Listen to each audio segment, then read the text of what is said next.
Hello, everyone, and welcome into the Golden Sombrero Show on BlazeRadioOnline.com. Dominic Stern, joined by Ryan Blank, as always. Unfortunately, our other co-host, Cole Bradley, couldn't make it to join us for our final show of the semester. We'll let you all know what time our show will be at next semester. I know for certain I'm hoping that I don't have the Sunday night show, but of course, It will be it's sad, everyone, but this will be the last edition of Stern Sundays. As the hope is we will not have a Sunday night show because we rather do it during the week.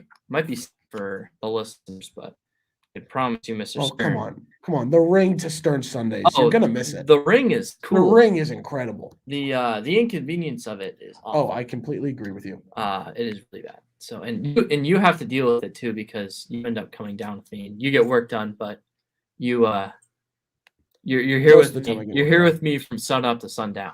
Yeah. So we're very grateful for everyone that is tuning in for our final show. Of course, it's actually been a busy couple of weeks it's been an insane couple of weeks. Yeah. Last week we didn't have our show because I was the only one that was back. Yeah. And wow, what a week of signings since Thanksgiving and even before. Signings. And of course, this was happening because Major League Baseball is going into a lockout. Well, not going into it. They're in it. Sadly, right, yes. Which sucks. It does. They're in it, yes. So we'll talk about the lockout in a little bit, but I think both Ryan and I, we want to talk about the cool parts. And I think we should start with the Mets, Ryan. You want to start with the Mets? Yes. And wow, they dished out the money. Steve Cohen said, I'm going to dish out the money. I'm going to do what it takes to win a championship. And wow. He wasn't Marte kidding. 18 or 19 a year, gives Canna over 13 a year, and then gives Scherzer 43. Insane. Yeah, and I thought they were all pretty reasonable contracts. He also forgot about Eduardo Escobar. Oh, that is the one I forgot about, Eduardo Escobar. I think Scherzer's overpaid. I think it's hard to overpay a guy who's super dominant. I just don't think there is a baseball player on this earth that is worth $40 million unless your name is Mike Trout. No, I mean, I'd agree with you on that point. That's why. But is Scherzer a top 3 pitcher in the league? Oh, he's number 2. And yes, he is an elite pitcher. He's a great pitcher. I don't know how you could justify paying a pitcher $40 million. You know that Garrett Cole is now the 3rd best pitcher in the city of New York? Yeah, and he's getting way overpaid. Yeah.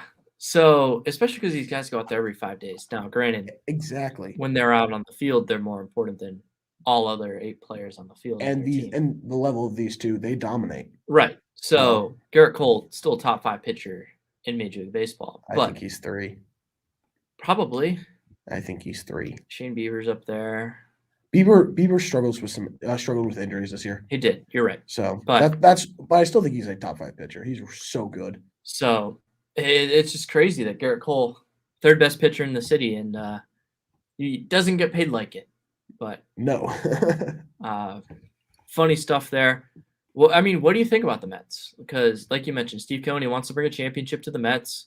They haven't won one since '86. Yeah. They've been to a couple of World Series since then, but haven't been able to get over the hump.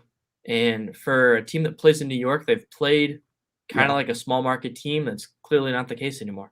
No. When Ebler took the job, he had all the freedom to spend as much money as he needed to spend, and I don't think they're done. I think they might try to go out and get another starter, and I think they're going to try to maybe add another corner outfielder. They're not done making moves, and I think that's the approach that they should be taking, especially when you have a guy who's worth $15 billion. Does money even matter at that point? No.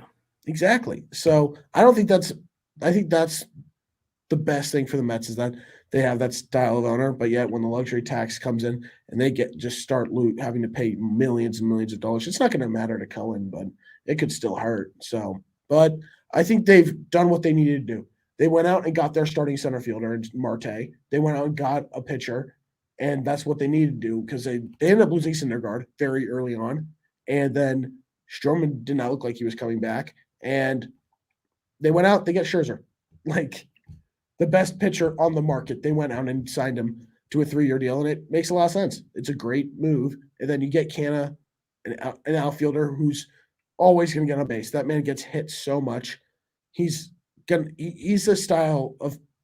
player and the hitter that you want on your team because he's going to consistently get on base Then Eduardo Escobar just brings versatility to the infield. So it's great moves that they've made. They've spent a lot, but it's moves that are going to get them closer to that championship level. It's going to be exciting to see the battle between them and the Braves, depending on how the Braves offseason goes once the MLB gets out of the lockout.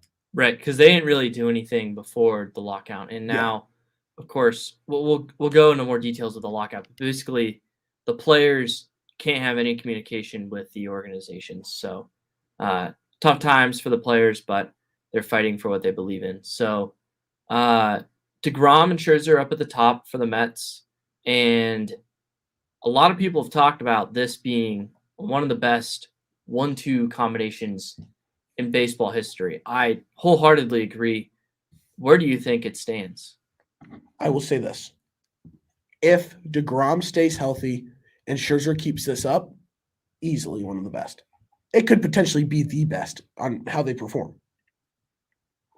Yeah, and one 1-2 punch that comes to mind, I'm not sure where it stands, but Kurt Schilling and Randy Johnson Oh, that was for the nasty. Diamondbacks. That was nasty. That stands out in my mind. Trying to think of some other ones, but I'm that's thinking too. That's one that stands out for me. And there certainly isn't one like in Oh, I got one. what's that? Maddox and Glavine. Yeah, I mean they were kind of a trio. That's true. That's But true. yes. But And I don't think those two guys were like the two best pitchers of the generation. That's true. Didn't Koufax have a really good guy alongside him? Maybe Valenzuela at the end. Koufax. Not really What sure. about Don Drysdale, maybe? Might have been Don Sutton. Let me look it up. But either way, you're getting it.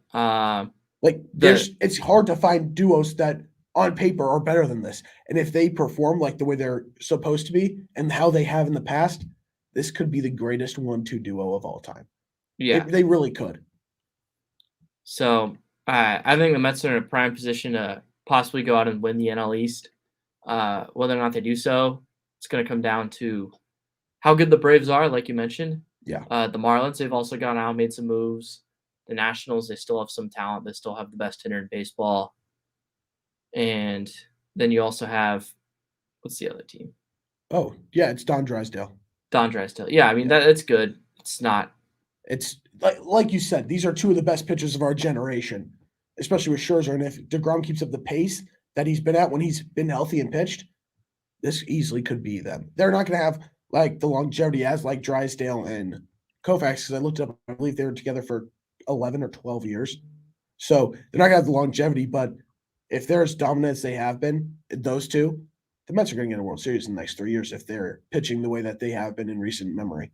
Yeah, and so they also are going to have to compete with the Phillies, Bryce Harper, Zach Wheeler, JT Realmuto, Rhys Hoskins. Yeah. Talented team. So it's no sure thing for the Mets. Yeah. Especially considering that they are the Mets at the end of the day.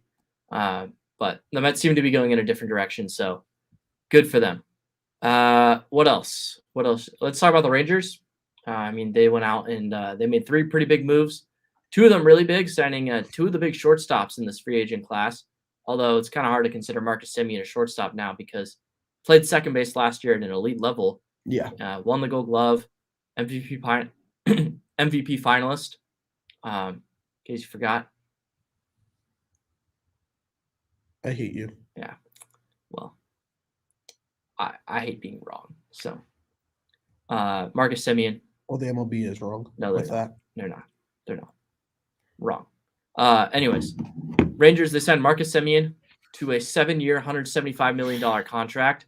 And then they also signed shortstop Corey Seager to a 10-year, $325 million contract. So Seager's a little bit younger than Marcus Semien. So that, of course, is part of the reason why they're able to go out and sign him for a little bit cheaper. And obviously not for as long of a period of time because you don't want to commit to the older guys for as much. But Ryan, before we talk about some of their other moves, I mean, going out and just bolstering the middle of the infield, and then also now you can move Isaiah Kenner-Falefa to third base momentarily. I mean, I think the Rangers are going to move themselves out of last place with these moves. However far from that they go, we'll see now. But what do you think? Yeah, this is a move these are moves that definitely get them out of last place. And then I'll briefly just say the names that they added. They also got Cole Calhoun as an outfield bat, and then John Gray in the rotation. So it's tough to see where they're going to be. I don't think they're going to be. I think they could be third in the division this year. This team has a lot of talent. They just bolstered their infield to be the best up the middle duo in the entire league, in my opinion. And looking at it, what you have to think about is their farm system is not very strong up the middle. They've got other pieces like outfield. They've got a couple corner guys that are solid, but that middle infield, they felt that wasn't strong enough, which I would agree. I've briefly looked at their farm system. Up the middle's a little bit shaky, but who needs that now when you've got 7 years of Simeon and Seager now? When you have those young guys come up and have a World Series MVP and a multi-time MVP finalist, that makes it so much easier. So I think that these are two great moves. It gets them in the direction of where they want to go. Right. So That's the thing. That's what it does. And I'm never going to fault a team for trying to win. You can say, "Oh, you can't fault it. I don't think these were good moves," which these both were good moves, by the way. So that takes that whole thing out of the equation. But when you look at it, I mean, they're just trying to win. Like, some people are going out and saying, "Oh, like, what are they doing? They're not ready." And Well, this will get them closer to being ready. right. And when they're in a spot where some of their younger guys are going to be coming up, all of a sudden they have two guys who have been there and done that and can help them out. So I just think that it's a great move. It's going to help them out. And I also think that when those younger guys come up, they can learn from Seager. They can learn from Simeon. Exactly. It'll help them win more, and they can learn how to win, which is obviously a very important part of baseball. It's not just going out there and playing. These guys have done that for years now. But going out there and learning how to play winning baseball at the major league level is something that needs to be taught by veterans. And you see teams making these moves all the time where you say, "Oh, this player's not worth that much." Well, if they're With how the market is, you got to overspend to get players. right, That's just how it is. because they're going to try and say, "Oh, well, this team's offering this to us. Like, Yeah. can you top this?" And then they Yeah. can say, "Oh, yeah, we can top that." And we're going to say, "All right, well, we're going to go ask this team if they can top that now too." Yeah. So you have to overspend. Yeah. I think the Rangers did a great job, and John Gray is going to be a very fascinating signing because pitching in Coors, obviously the Coors effect, it inflates your numbers. It does. Not only because the field is so big that like more bloops fall in and the ball flies further, so there's more home runs, but the off-speed pitches, they also rotate differently. So they're different than like pitching in any other place, like physically. So it'll be interesting to see how John Gray's off-speed adapts to now being able to pitch in Texas and in other places. So I think that's a huge thing. And John Gray had pitched well in Coors, so we'll see now he's able to pitch outside of Coors. And, it's going to be fascinating. I think the Rangers, they're probably still going to finish in fourth place this year, but they can be an exciting fourth place team. Oh, yeah, especially because you just look at the future. Because here's the thing. You got to walk before you run. And I think that's their approach they're taking at it. Yeah, you know what? We signed these guys. And, yeah, it might not get us to where we want to go right now, but it's a step. It gets us closer to where we want to be. Because 2 guys won't get the job done. 3 guys, if you include Gray, that won't get the job done. But here's the thing. That gets them closer. And then once their top guys like Leiter and other guys are ready, then watch out. The future for this team took a huge boost with how they handled these past couple of weeks. Yeah, so I just think it's going to be fascinating to see how good the Rangers actually are. And they have a brand new stadium. You got to get fans into the new stadium. And that puts butts in seats. Those moves do that. 100%. You can go to the ball yard and say, all right, we can go see Corey Seager and Marcus Semien slap the ball around, turn some double plays up the middle, although Corey Seager is just not a good defensive shortstop. So I think that'll be interesting to watch. The Rangers will be fun, and they have cool uniforms. And who doesn't like teams with cool uniforms? Ryan, your Royals, they released some new uniforms a couple weeks ago. What are your thoughts? The only ones that I'm not like, oh my God, about are the gray ones, but gray never looks the best on baseball teams. It's whatever. But man, the royal blue ones are, I don't know what it does, but they just hit home with me. With the lettering, it's awesome. And then the best ones are the powder blues. Those things are incredible. It's been a staple for how the Royals play. Every Sunday they wear that. And just to keep them there, love it. So I'm happy with the Royals' new unis. Yeah, I agree. The powder blues are obviously the best, and the gray ones. The gray ones are pretty ugly. I won't lie, but they're gray, like you mentioned. Who cares? That's no one. You're not Yeah. going to games where the team's wearing the gray uniforms unless they're on the road. Yeah. So that's obviously not the main seller. Yeah. So exactly. Other teams have also made some signings. The Miami Marlins have been a Interesting team. pretty active team in free agency. They went out and signed Avisaíl Garcia. Yep. He's a very solid outfielder. So Yes, he is. I think that they're in an interesting spot too because they have a very good pitching staff and they also have a pretty solid minor league farm system. Yes, they do. And they also just signed Alcantara to a 5-year extension. Yes. So Alcantara was fantastic the last 2 years. Yeah, so he has been. They're going to keep them coming. I just think that the Marlins, they're going to keep on trying to win. Yeah. They were under a large amount of fire for what they did after Derek Jeter took over, and the owners basically told them, hey, get rid of salary. Yeah. And they traded Stanton. They traded away Yelich. They traded away Ozuna. Yeah, but they traded away everyone. They're really Real starting Muto to too. build it back. So I think that that's going to be interesting. We'll see where they continue to go. I like the moves that they made, especially in Garcia. That's a nice power bat. But also, when the lockout's over, watch out for Castellanos. He's a Miami native. I could see him going home and playing for them. Imagine him in that ballpark. That'd be fun. He could do a lot of damage. Especially with the shallow fence in right field. Yeah. He loves to go oppo because Yes, he's he just does. a good hitter. Yeah. So I think that would be a lot of fun to watch. Yeah. They also added a couple other players. I can't recall off the top of my head. So I know who you're thinking. They had two more. I believe one of them was another outfielder. I know they traded Jorge Alfaro to the Padres. They did, yes. For cash considerations or a player to be named later. So yeah, what do you think about that trade, Dom? While we think of the other moves that they've made. I mean, Alfaro, they're basically going to try and pull off anything from him. He was originally signed by the Texas Rangers, which, of course, if you know anything about the Padres, general manager and president of baseball operations for the Padres is AJ Preller. He stems from the Texas Rangers organization. Yes, that's so almost correct. everything that he does, he has connections. So that's what that is. I don't read that much into it. They're gonna try and see if they can rehash his high prospect status. Yeah, and get something out of him.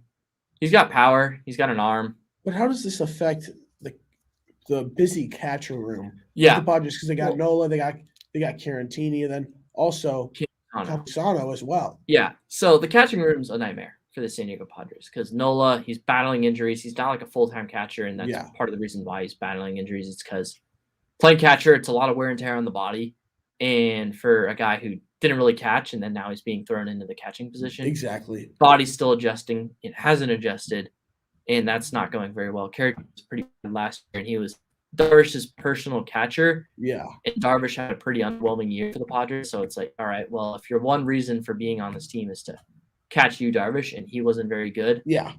I don't know. And then Campusano, he had some injury problems last year in AAA, and when he made it up to the bigs, he struggled. The pitchers did not like throwing to him. That's never a good sign, especially Blake Snell. He was very, very vocal about Campusano's struggles behind the plate. So adding Alfaro, not really sure what to think of it, but didn't really give up anything for him. Yeah. At least not that we know of yet, but it's definitely an eye-raising addition. Yes. The Marlins, they traded for Joey Wendell. That's it. That's the move they made. That's what they did. That's an interesting move. It is. And they also got Jacob Stallings. That was who they got. That's it. Which led to them trading Alfaro. That's right. Yes. I was thinking of signings, and I couldn't think of anything. It was trades that they made. They want to get a Gold Glove catcher, then adding Joey Wendell, who has some pop and has versatility over the infield. Those are two good moves. Yeah. So I think the Marlins are in a position to definitely be greatly improved, and I think that with the pitching staff, their ceiling is going to be very high next year, actually. So we'll see. Defense is still going to be a problem. Another team that we also need to talk about, the Tigers. Not the one I expected. I expect them to go for Correa, but they went out and got Baez. Yeah. You know what? I like it if they use the other money well. If they go out and get another pitcher, if they go out and add an outfielder or get some more help all around other parts of the infield, then it's a great move to go get Baez and use that money elsewhere. But if they're not going to do anything else, why not just dish out the money to Correa is my thing. So I want to see them use that money that they kept from not signing Correa and help other areas of the field. Yeah, and I think part of the reason why they didn't do that was because Correa made it pretty clear that he didn't want to sign before the lockout. He wanted to wait it out Yeah. and try and maximize his value. So the Tigers said, you know what, if Baez wants to sign for us, we'll do that. Yeah. Correa is obviously far more consistent than Baez, Yes. but I don't think Correa is that much better than Baez to the fact that where you'd want to pay him an extra $100 to $150 million for him. Well, here's the thing. You think how much do you think Correa's going to get? He's going to get over $300 million. I think he's going to get upwards of 350, and they gave Baez 140. They could potentially save $200 million. Yeah, and I mean, you're obviously not getting Baez for as long as you would get Correa. Yeah. But it's going to be an interesting thing to look back on this free agency and also looking back at the Dodgers and seeing what decisions these teams made for these shortstops. And you can obviously do this every year with any position, but Yeah. with the high profile names at shortstop, I think it could be really fun to look back in 5, 7, 10 years and say, here's what this team did. Hindsight, here's what they should have done. Yeah. Here's where they could have been. Who knows? Here's the thing with the Dodgers, they didn't need to re-sign Corey Seager because look, Trey Turner's better. They have Trey Turner, and then you just put Lux back at second, or the holding rumor, Freddie Freeman, and move Muncy to second. Here's the thing: Muncy's probably not going to play this year with a torn UCL, and also I don't think Freeman's leaving Atlanta. I really don't. No, both things are true there. Yeah. The rumors Freeman LA are just to gas up the idiot Dodger fans. So I'm all for it. Yeah, it's just a bunch of rumors trying to get them happy. But I will say this: the Dodgers did a very good job retaining Chris Taylor. Yeah, no, that was huge. That was key, and I think they did a great job. And they got a good deal for him as well. 4 years, 60. I don't think that's bad. 15 a year. That's a very good deal. And yeah, I agree. I've been very vocal with this. I think the guys like Chris Taylor have made the Dodgers in the past. The guys that they go out and they get, for really cheap off waivers and trades, and they can play a plethora of positions. Kike Hernandez was another one of those guys. He, of course, left, got an everyday role with the Red Sox, was a huge part of their postseason run. So they have the option. They can say, all right, you can come back and, be a big part of winning. You're not going to play 160-ish games. You're going to play like 120. We're going to play you in spots where you're going to succeed.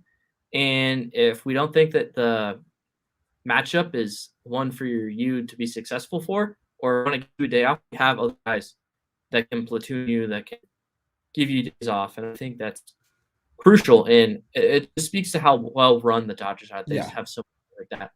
And to get Chris Taylor back on a cheap deal, that's going to keep part of the Dodgers stronghold together because they lost a lot of players early on this offseason. We already talked about Seager.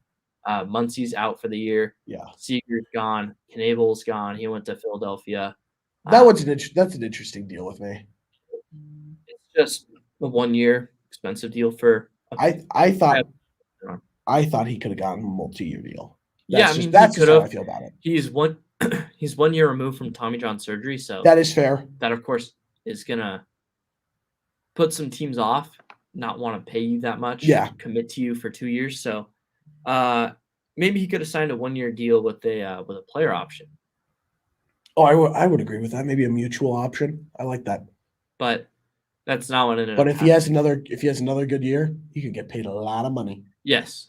But so the Dodgers lost a lot of players early on this offseason. Yes. But they were able to retain a key piece. Chris Taylor.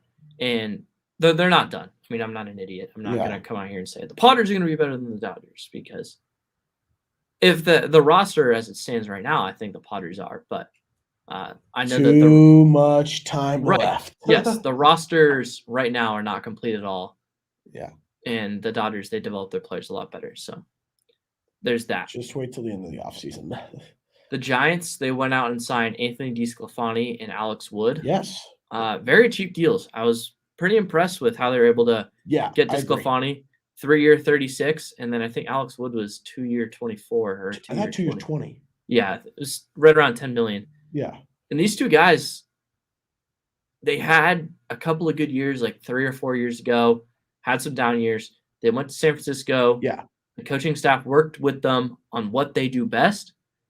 All of a sudden, they rekindled themselves. They found what was making them successful, and a large part of the reason why the Giants had the best record in baseball this year, unfortunately, when playoff time came around, I mean, Alex Wood, he had a nice winning start, but DeSclafani, he started game 4, did not do very well. Yeah. There's solid returning pitchers here for San Francisco, and they needed to do that because they did end up losing Kevin Gausman, who we'll talk about in a little bit. Yeah, that one's gonna hurt. I think that one hurts. But their ability to go out and get cheap guys that are gonna do well with their innings, and then they have Logan Webb, who's their ace. He emerged as their ace. He was great the second half of last year, so expect a lot from him. But I think that what they need to do is go and get another outfielder. I made my predictions for another show. I have Chris Bryant going back, but not only that, I think they go get Castellanos. They could. And they have so much money. They kind of proved this past year they care about defense and they want the bats. And Castellanos could be one of those bats that they just plug into the lineup. Yeah. And they don't worry about what pitcher's on the mound because they did that a lot this year. But also remember, they can always put Castellanos at DH pending the new CBA. If there is DH. Pending, yes. I'm not assuming anything when it comes to this stuff. I am not either. You can't. I'd like to hope that there is going to be the DH, and especially after watching National League Baseball in 2020 with the DH, I kind of realized what I was missing out on. So, welcome. Yeah, no, I welcomed you last year. You did. You're right. So I just think that the Giants are still in a good spot to be a good team this upcoming year. They won't win 107 games, though. That's just not realistic. They're not going to do that again. Their guys will come back down a little bit, but with the adjustments that they've made, like Belton, Crawford, they're going to be good hitters again. So, and also they got those guys for cheap. They did, especially Crawford, 2 years, 32. That was frustrating, honestly. And then Belt accepts a qualifying offer for 18. Mm-hmm. Like, they didn't have to spend a lot to keep those guys. They still have a lot of money to where they can bring back Bryant and then lock them up, get Castellanos. Wow, that offense is dangerous. It is. I'm scared because they also have a really good farm system. They really do. Joey Bart, Marco Luciano, Hunter Bishop, Elio Ramos. They have a lot of really good players coming up. So they're and that's what I told Giants fans when they got upset at the end of it. I was like, dude, think about it this way. Y'all just won 107 games, and yet the farm system isn't up yet. The future is so bright for the Giants, which I hate to say because I've hated the Giants since 2014. Hated them since longer. Yeah, so, well, it's kind of just set in stone for you. But I think that for the Giants, just go out, get those guys that you like Alex Wood, Anthony DeSclafani. Those guys are going to be good. And then when the guys in the farm system are ready and come up, they're going to be good in a few years. The future is very bright for them. Yeah. I hope that they just have massive regression. Me as a Padre fan, also a Fleet fan. Shout out to the Fleet today. We're repping the Fleet. Got to wear polo for college basketball bonanza afterwards. So I figured I'd rep the Fleet today on this fine NFL Go Sunday. Fleet, baby. Go Fleet. Fleet. F. Dean Spanos. F. Spanos. Yes. Whole lot of fun chants at those games. Definitely not NFL. Nobody likes Dean Spanos. No one. Two other teams had some pretty significant moves. We just talked about Kevin Gausman. Might as well talk about it. Blue Jays. That can also swing into another Blue Jay. Yes. Kevin Gausman, big contract. 5 years, 110. Yeah, he deserves it. He's been really good the last 2 years. Yes, he has. And a lot of people are like, well, if you signed him for almost as much money as Robbie Ray got with the Mariners, why don't you go get Robbie Ray? I mean, he was just as good as Robbie Ray was this past year. He really was. It's just Gausman was in the National League while Robbie Ray was in the American League, and there weren't as many good pitchers in the American League this year. So I think this is a great signing for Toronto. They need pitching. You and I, we talked about it a couple of shows ago when we said, who should the Blue Jays sign? Should it be Simeon or should it be Ray? And we said Ray because they need to focus a little bit more on the pitching side of things because And they have the bats. And so this is basically that kind of move. And the thing is, people were like, what about after that Barrios extension, 7 years, 130? Here's the thing. They went on just paid 110 for another pitcher. They've got a great trio with Barrios, Hyun-Jin Ryu, and Gosman now. The thing is, they seemed willing to dish out the money to keep both Ray and Simeon. I think the difference with Simeon was he wanted 7 years. I don't think the Blue Jays would have given that to him. I think they would give him 5, maybe 6 at most. I don't think they would have given him 7 years. I heard most teams are willing to give him 5. Yeah. Some teams are willing to give him 6, and he signed with the Rangers because they gave him 7. Yeah, and here's the thing. Do you blame those teams for saying, yeah, we don't want to sign you for 7 years? Because is he going to be 31 or 32? I think he's 31 opening day. Because ages 31 through 37, those seasons are covered on this new contract, I believe. So the age, that's where teams got worried was the age with Simeon. But Robbie Ray, I was 31. Yeah, I was confused on that one. But they went out and got Gosman, who's been very good the past 2 years. So it's kind of like, you know what, we can replace him, and we got a Gosman who's just as good. So I don't think they have any regression there on losing Ray and picking up Gosman. No, the only team that's got any regrets here is the Oakland Athletics for not re-signing Marcus Simeon. Yeah, that's what it was. They probably could have signed him for like 5 years, $75 million. Oh, yeah. So they could have signed him for pretty cheap. Poverty franchises stay poverty when you decide to not spend money. So tough looks for them. And then it's also going to be interesting to see in the next couple of years when Toronto has to pay some of their young players. Vlad just finished up year 3. Oh, Bichette just finished up year 3. Biggio's just finished up year 3. Yeah. Lourdes Gurriel, Teoscar Hernandez. Biggio's not as big of a deal because he was in AAA a lot this year. Yeah. So he's not the biggest deal, but we know the 2. It had the 3 with Gurriel. We know that they're going to have to pay those guys. And you know what? Maybe looking at it, they had to save some money because of how much those guys are going to get paid. So I don't mind what they did. I think that the Blue Jays are still going to be a team to compete for the AL East. They're going to be a team that's going to compete for at least a wild card spot. So they're definitely a team that's going to be very good. Yeah, don't forget about Teoscar Hernandez too. Oh, Teoscar Hernandez too. Yeah, they had to save some money. Maybe this was the right move. Yeah, they need to pay bats. So maybe, like you said, that's why they decided to go this route. And I think it's just as good. You also got to be aware Gosman did kind of fade off a little bit towards the end of the year. Yes, he did. He did. So you want to try and limit his innings maybe a little bit early on in the year. And you know what? But I think he could also adapt more. Now that he's back as a starter, pitching this full 162 game season, not missing a single start. I think he'll be more ready to be geared up for the season. And that was a huge thing with a lot of pitchers this year. The whole 162 games going from 60, it had a really big effect on some pitchers and how their arms were conditioned. So I think having last season, then going into this year, it'll be a lot different. Yes. So that's going to wrap up the Blue Jays discussion. But their AL Cy Young Award pitcher, what happened? Patrick Mahomes touchdown run. Sorry. Nice. I, of course, am facing Patrick Mahomes. And like everyone else who did good in football today in my fantasy game. Rip the junkyard. Can I get a rest in peace to the junkyard, Ryan? R.I.P. Thank you. The junkyard.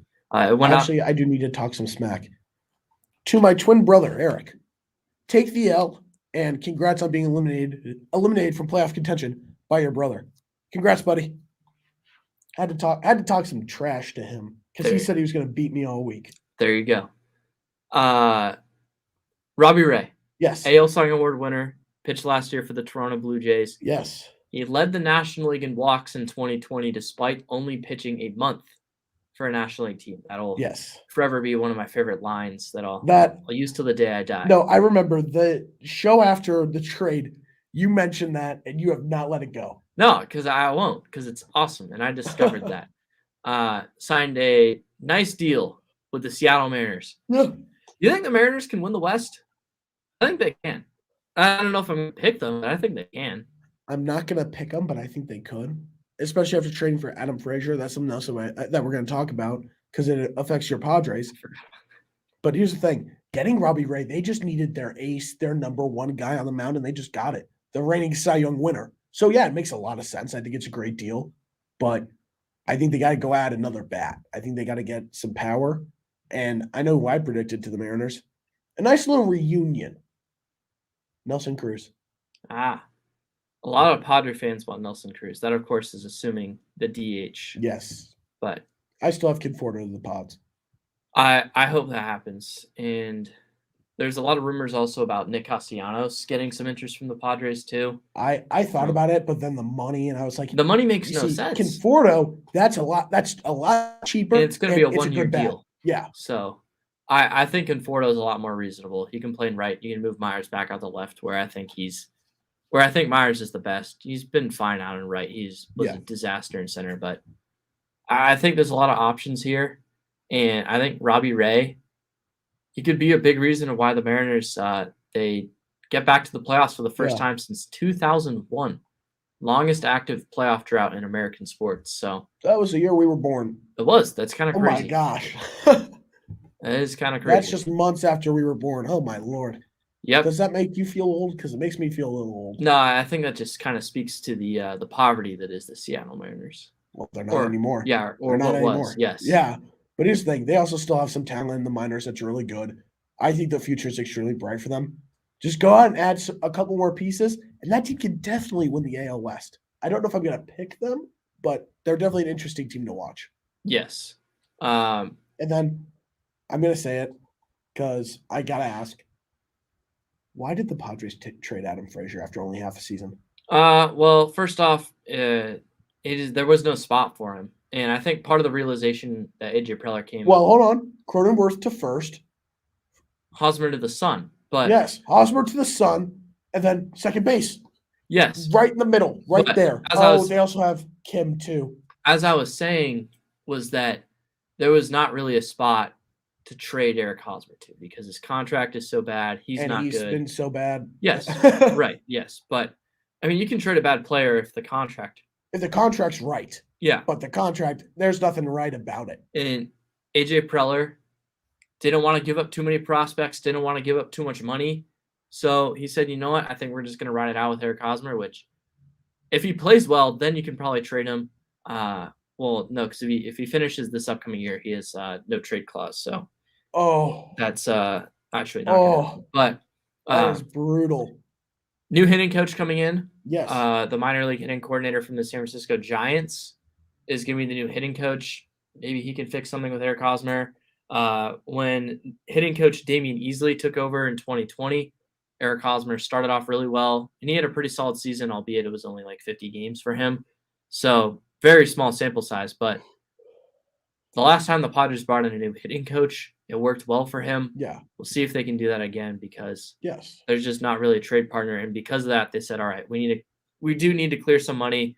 Adam Frazier has some value as a contact middle infield bat. So he does. I just think that looking at it, the Padres gave up a lot for only a half of a year with him. Under less than that.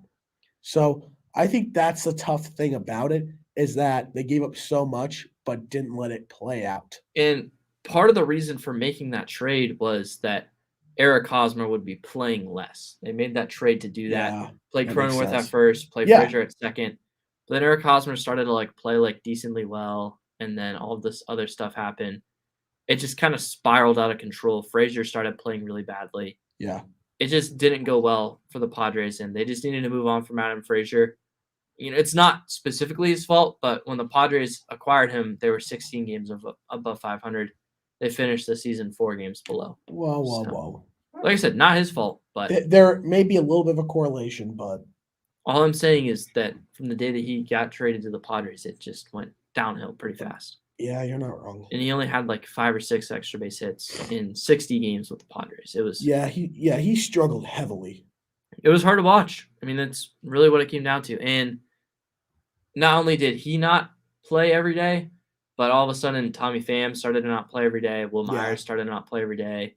Tommy Pham was starting to play on right field. Frazier was starting to play on left field. It just didn't go well. Were you upset that Tommy Pham wasn't playing? Well, I mean, because I know how you feel about Tommy Pham. At the point when Adam Frazier got acquired, Tommy Pham was playing a lot better. Yeah. But after Frazier was acquired, Tommy Pham became a non-factor on offense. That's true. And Will Myers also started to fall off. He was also battling injuries all year. Yeah. It just was ugly. And This was just a heavy year for injuries in the MLB because of conditioning from a 60-game season. Yeah.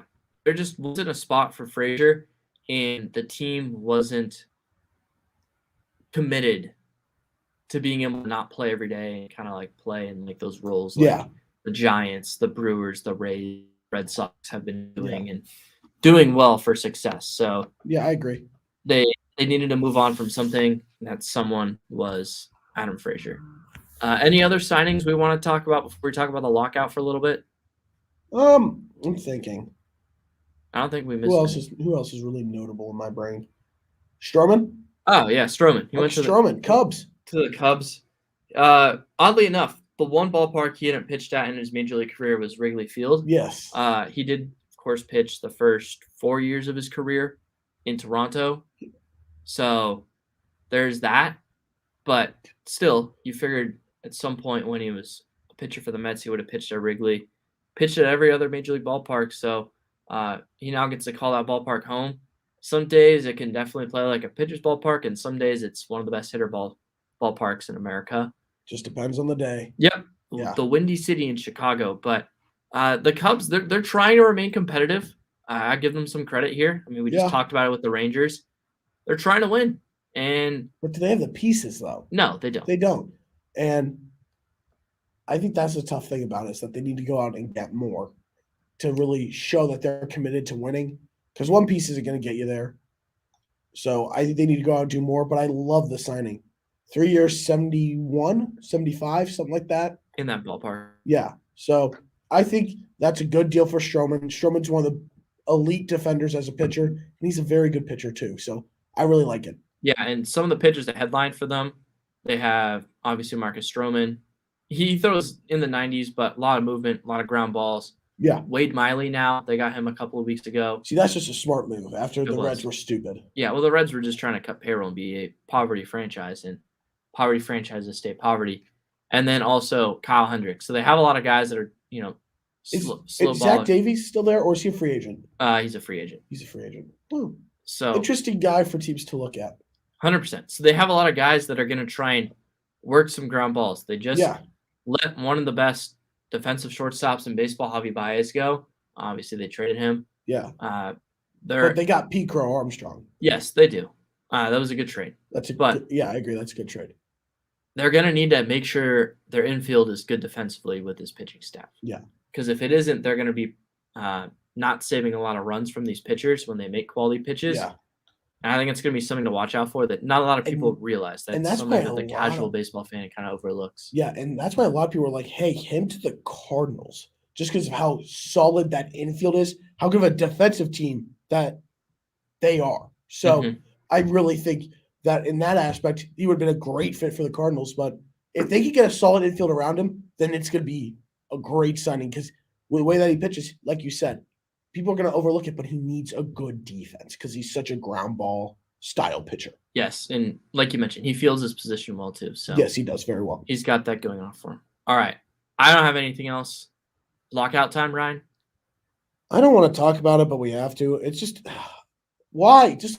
Why do people have to be so stubborn? That's the thing. Yeah, and I'm on the defense of the players because I go to watch the players. I don't go to watch. Me too. The owners. The owners just sitting there in their suites. Right. Yeah. So the owners, especially some owners that won't spend money. Like yours. Don't get me started. I know.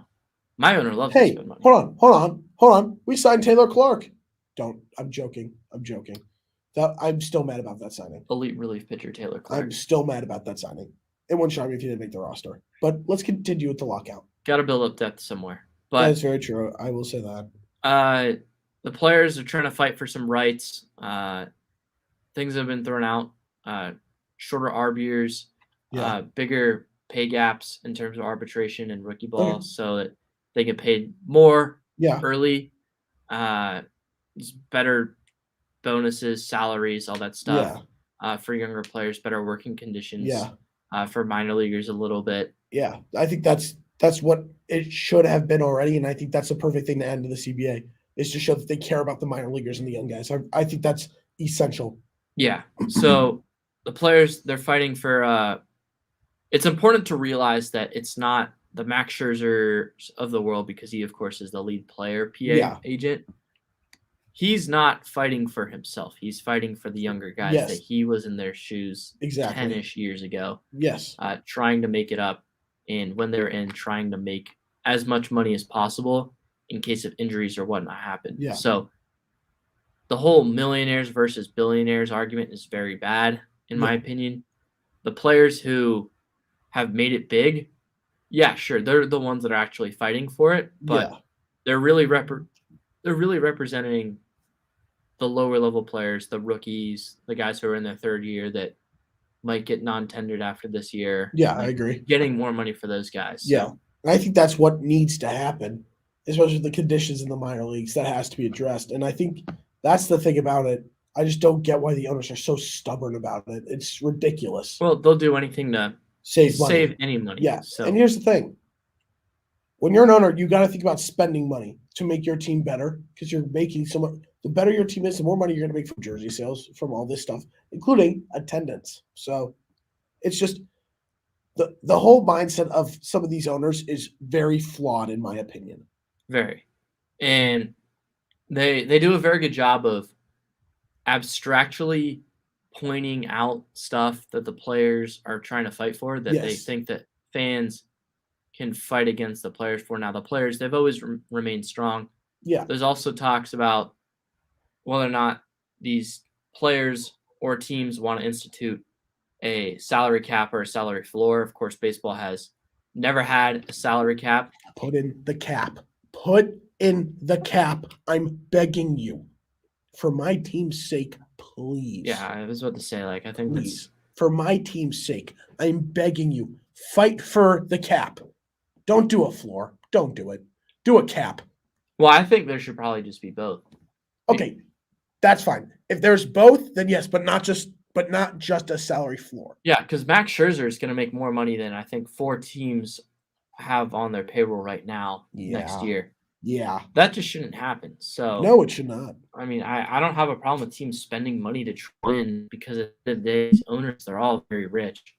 But if these players are making more than some of these teams because teams are trying to shortcut ways to just make some money and not try and put a winning product on the field, that's lame. At the end of the day, Yeah. baseball is business, and these owners are doing what's best for them to make as much money as possible with their teams, I and agree. that's perfectly fine. But there's one really easy way to make a lot of money, right? Win. Yep, win. So it's just frustrating to watch the owners just manipulate fans in defending the players. I know that I was guilty Ridiculous. of doing it a long time ago.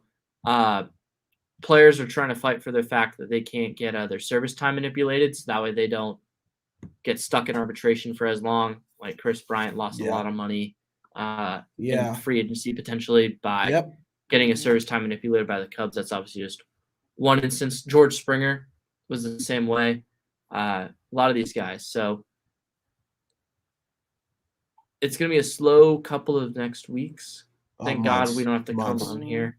It's going to be Yeah. a slow couple of months, which sucks. I mean, I'm hoping that it gets resolved by February and they can That's the players hope to spring because training. here's the thing. There's still free agency stuff. Like this could put the season in jeopardy of starting on time. And that's the key thing about all this is that I think they need to get it done by February. I agree with you. So they can get the rest of free agency and all that stuff done, winter meetings, all that, and then have spring training and get the season started. That's what needs to happen, in my opinion. I agree. Yeah. So we'll see what they end up doing. Yep. When do you think baseball is going to be back, Ryan? April. I think it's going to be mid-April. I think there's going to be a little bit of a delay, but I think they're going to get baseball in on time for the most part. I think April, mid. There's going to be a couple of weeks where they're just going to still have spring training or a training camp type thing like last year, but I definitely think that there's not going to be a big, long, drawn-out thing where they're not starting until June or July. And it's going to be interesting to see what spring training could look like. That is very true. Obviously, you and I both here at Arizona State. we would love to cover spring training The baseball only here. reason I'm going back to the Phoenix Sports Bureau. Right. So whatever decisions end up happening there, they're also affecting us. So Major League Baseball, Exactly. step it up. Do what's best for young aspiring journalists. Do what's Allow best. them to cover spring training. Yes, but also, and more importantly, just to get the message across, do what's best for baseball. Do what's best for the fans, the players, and everyone else. Because here's the thing. Baseball is still a dying sport. Don't try to continue to dig its own grave. Like, do what needs to be done. It's just get over yourselves is basically what I'm trying to say. Yes. This doesn't help baseball at all. Oh, And no, it hurts it. especially 100%. considering how good of a spot baseball is in. Exactly. All the young stars, Yep. really competitive postseason play, major franchise cities are just like big market teams are really good.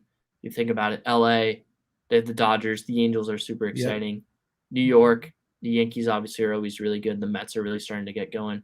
Chicago, they've got the White Sox, the Cubs are still a solid team that's always going to produce. Houston, you got the Astros.